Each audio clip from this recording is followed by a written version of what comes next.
तो जनाब आज बात करते हैं ड्रामा सीरियल राजा रानी की एपिसोड नंबर 7 और 8 की। ये ड्रामा जो है अब हफ्ते में 2 दिन आने लगा है। पहले ये हफ्ते में एक दिन बुध के दिन आता था, अब थर्सडे को भी आने लगा है। तो अब हुआ क्या है, रानी ने जॉब पकड़ ली है फाइनली ज़ावियार के घर। ऑल्दो वो इंटरेस्टेड नहीं होती, वो उनको ये बात अच्छी नहीं लग रही कि 1 लाख रुपए सैलरी है। हालांकि जावेद शेख साहब ने कहा होता है कि तुम लिफाफा नहीं खोलना, तो वो उसकी माँ खोलती है लिफाफा, सैलरी जिसमें मेंशन होती है। तो वो खोलती है तो उसमें 1 लाख रुपए लिखा होता है। तो वो तो सोचती है कि नहीं करेगी, लेकिन उनके जो उस्ताद होते हैं ना, रानी के जो मैकेनिक वाले अंकल हैं, वो समझाते हैं। वो समझाते हैं कि भाई तुम कर लो जॉब, और जो अगर किसी ने आप पे एहसान किया हो तो उसे भूलना नहीं चाहिए, मतलब इसको समझाते हैं तो वो मान जाती है। और जब जाती नहीं है ना जॉब पे पहले, तो वो काफ़ी परेशान होता है ज़ावियार। और वो जो जावेद शेख हैं उनकी जो उनकी केयर टेकर हैं, उनका मैं नाम भूल गई हूँ। तो वो और वो जावेद शेख बहुत परेशान होते हैं कि पता नहीं क्या होगा। वो कहते हैं नहीं आएगी, और ज़ावियार जो है वो इंतज़ार कर रहा होता है। वो कहता है मैं लेने जा रहा हूँ। तो खैर वो खुद आ जाती हैं और मान जाती हैं, और ये भी कहती हैं कि सैलरी बहुत ज़्यादा है। मतलब वाक़ई 1 लाख रुपए बहुत ज़्यादा बता दिए उन्होंने, लेकिन सही है क्योंकि वो ज़रा जो ज़ावियार हैं वो इतना आसान इंसान तो नहीं है, काफ़ी मसलों वाले हैं। अच्छा, अब ये यहाँ आ तो गई हैं, इनको जो है वो मसला जो आ रहा है वो ये आ रहा है कि उनके जो कज़न हैं ज़ावियार के, वो उनके साथ बदतमीज़ी करते हैं, फिर इनको धमकी भी देते हैं। और ना वो मुझे समझ नहीं, जावेद शेख साहब ने कैमरा में ये चीज़ नहीं देखी, ये सब कुछ उन्होंने नहीं देखा। तो वो ना उसको एक तरह से नुकसान पहुँचाने की कोशिश करते हैं। एक आध दफ़ा और उसका रास्ता रोकते हैं रानी का, और उससे कहते हैं कि कभी कहते हैं ऑर्डर करते हैं मेरा लिए खाना लेकर आओ। लाइक वो ना उनको ये होता है कि मतलब उनको समझ नहीं आ रही कि ये बंदी क्यों आई है, तो उनको अच्छा नहीं लग रहा। अच्छा, वो ये भी करते हैं, मैं उनका नाम क्यों भूल रही हूँ, उनके जो कज़न होता है वो ना ये भी कर रहा है कि जो सोनिया उनकी वाइफ़ होती है ना ज़ावियार की, उनसे कांटेक्ट करता है। उस पर उसको प्रेशराइज़ करता है कि तुम जो है ना, प्रेशराइज़ क्या करता है, वो खुद टेढ़ी है। तो उनसे कहता है कि तुम जाकर बात करो जावेद शेख से। लाइक वो बेसिकली पैसे हथियाना चाह रही है, वो खुद लालची हैं। तो वो जो ये ज़ावियार के कज़न है, वो बेसिकली वो तो ये चाहता है ना कि रास्ते से हट जाए किसी तरह ज़ावियार। तो अब जो है वो पहुंच जाती है जावेद शेख के पास, और उससे कहती है मैं अभी भी उसकी वाइफ़ हूँ, और इस हिसाब से जो है ना मेरी पता नहीं कि जायदाद बनती है मेरे ऊपर, पता नहीं गाड़ी वाड़ी, आप जो कुछ देना चाहें मुझे मंजूर है, आप मुझे दे दें। कुछ ऐसी बात करती है। उनकी गुर्बत के दिन भी चल रहे हैं, शायद उनके पास पैसा वैसा नहीं है।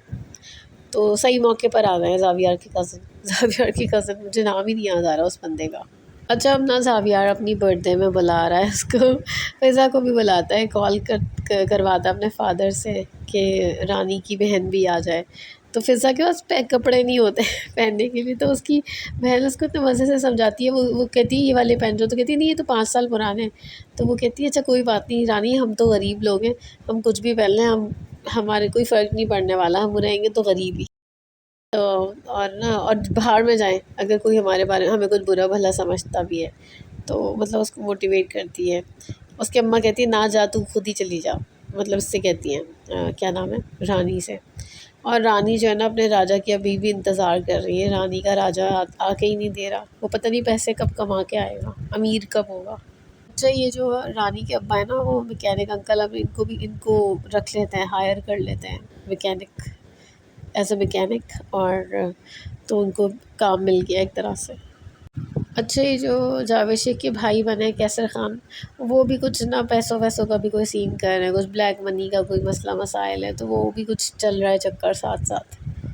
तो वो पता नहीं 1 करोड़ रुपए लेकर घर में आ जाते हैं, और वो अपनी बेगम से कहते हैं इसको छुपा दो भाई।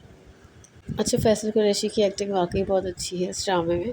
उन्होंने काफ़ी अच्छे से परफॉर्म किया है इस एज ग्रुप को, इस उम्र में इस एज ग्रुप को, जो 10-12 साल का बच्चा दिखाया है उनको।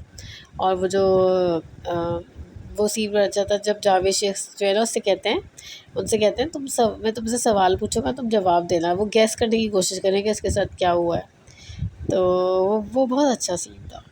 रानी जो है ना वो सही का मुकाबला कर रही होती है उनके कज़न से, ज़ावियार के कज़न से। क्योंकि रानी को तो दिखाया है ना, वो तो होती वैसे मैकेनिक होती है, तो वो तो वो उसको तो आइडिया है किस तरह से बंदों से या इस तरह के लोगों से डील करना है। अच्छा पता, मैं सोच ही रही थी कि इनको चाहिए कि 2 किस्तें कर दें हफ्ते में ना, तो उन्होंने कर दी। अभी मैंने सिर्फ सोचा ही था, तो मुझे पता चला कि दूसरी किस्त भी आ आई है नेक्स्ट डे। तो मुझे ये बात अच्छी लगी कि मेरे बगैर कहे ही काम हो गया। वो बारिश वाला सीन ना मुझे कुछ समझ नहीं आया, वो बस वो सही था, उसकी कोई ज़रूरत नहीं थी, लेकिन चलें अब था तो था। अच्छा, ये जो रानी के पेरेंट्स हैं उनकी भी थोड़ी सी मसला होता है, लड़ाई शड़ाई हो जाती है, और वो बेसिकली रानी की जॉब पर ही है। क्योंकि अब्बा को हो तो रहा है ना कि यार बेटी जो है वो जॉब करने जा रही है इस तरह से, और अम्मा को तो पैसे चाहिए कि भाई पैसे तो आ रहे हैं ना, बस काफ़ी है। अब शायद नेक्स्ट वीक जो है वो बर्थडे पार्टी होगी और उसमें कोई मसला मसाइल होगा, वो मैंने प्रोमो में देख लिया है।